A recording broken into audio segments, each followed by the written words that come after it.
let's go. Skip mo lang. Inaintindihan ko na kung bakit abante.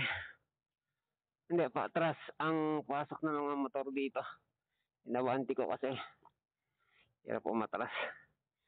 Buti na lang yung manibela nito after na mag-upgrade ng pin bearing sa manibela is wala nang limit.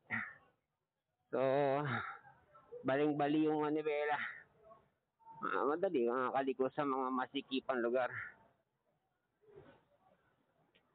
So eto na tayo ulit, papalabas.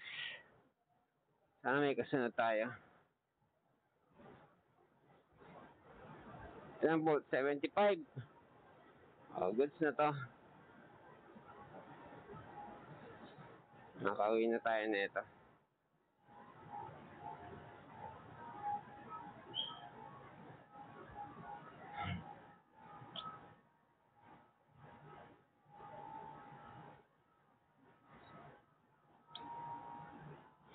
Sabay na ako sa kanya. E-bike.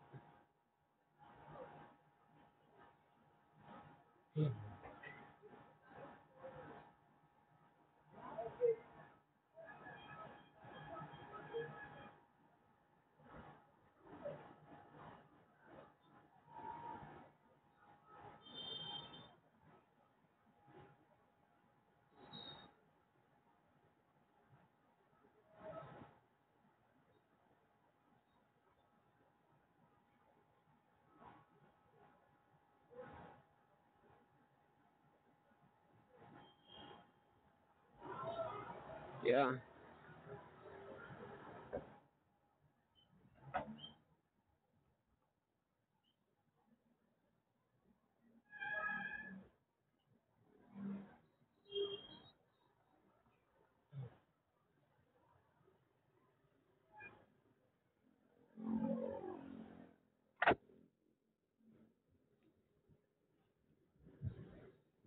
Iyo, linisin mo naman ang iyong sun visor. Hindi naman sun visor, visor. Kasi clear eh. Siya mo naman. Siya mo naman puta. Shadow akong dikit Linisin mo naman ang iyong visor, iho. Kasi inaalala ko, baka pag nilinis ko, magasgas, mawala yung anti-fog, etc. etc. etc. Huwag daw ibabad sa tres.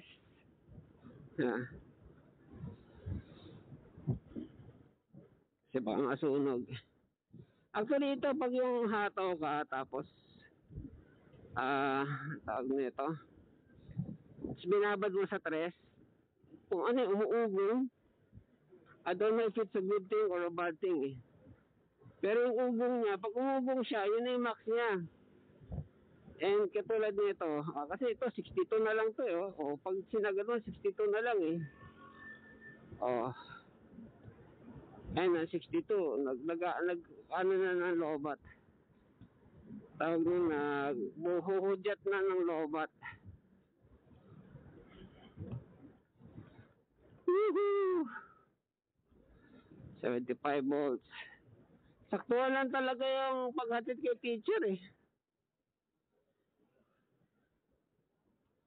Di ba pa ba akong pinanggalingan? Wala akong pinanggalingan. Diyan lang sa gym dumiretso.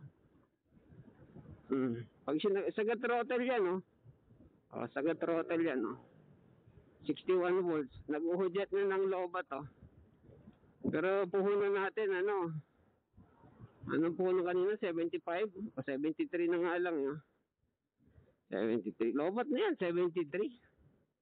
Dapat yan, sinasaksak na yung 73. Kasi na lang naman ang karga ko. Itlog, grocery, mga ilang boteng pinamin. Yung kabigatan yan. You tell me something to believe in.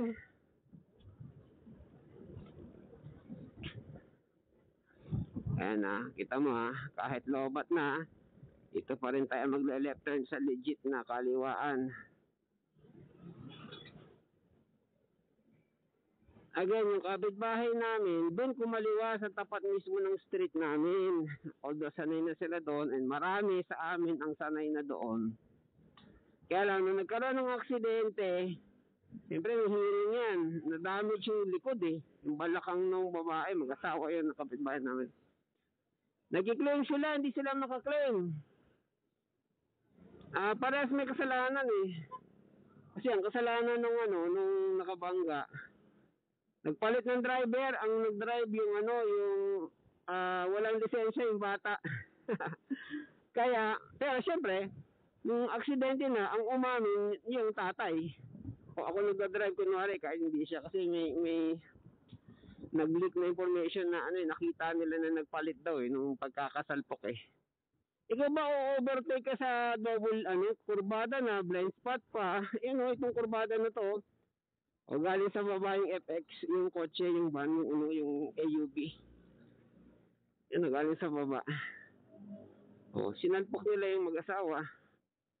Unconscious yung dalawa mag-asawa. Isipin mo yun, tapos nagtakbuhan yung mga bata, mga anak niya para yakapin yung magulang nila. Siyempre kami, nung magpapasyal kami ng aso inawat na ang dami nilang anak. Ilan yung 1, 2, 3, mga apat na maliliit. Yung tatlo, nahablot namin. Okay, tatawid at baka madoble pa disgrasya. Tatakbo sa magulang nila. So, sa gitna, nakabulagta, nakahandusin sa gitna. Siyempre meron ng tawag nun. Meron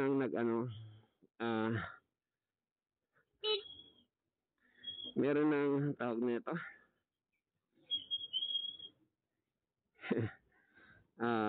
Kumbaga may nag-traffic yan. Oo, parang may nag-traffic na yata ng barangay something. Oo, tama, may dumating na barangay. Kaso nga, yung barangay, ang ginawa lang nila, nag-traffic lang. Kumbaga, wag yung sagasaan to. Ganun. Tsaka siyempre, naka-stop yung motor. Yung motor nakatilapon eh. Yung motor nakatilapon. Tapos yung van huminto doon sa tapat doon sa mismo sa tapat sa pinagkabanggaan. Ganun. So yung mga bata magtatakbuhan doon, siyempre wala sa sarili yan. Ikaw ba makita mo magulang mo nakabulag sa highway, walang malay? Hinahaging-hagingan ng sasakyan? Ito siguro may dugo pa yun.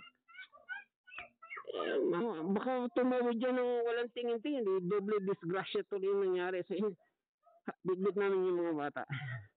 Huwag muna kayong tatawid. May darating naman ambulansya. Ginagano na. Pinapakalma lang namin yung bata. Anyways, wala silang nahabol. Yan yung bahay nila. Wala silang nahabol. Kasi sila, napagtakpan nila yung kasalanan na ang driver is walang lisensya.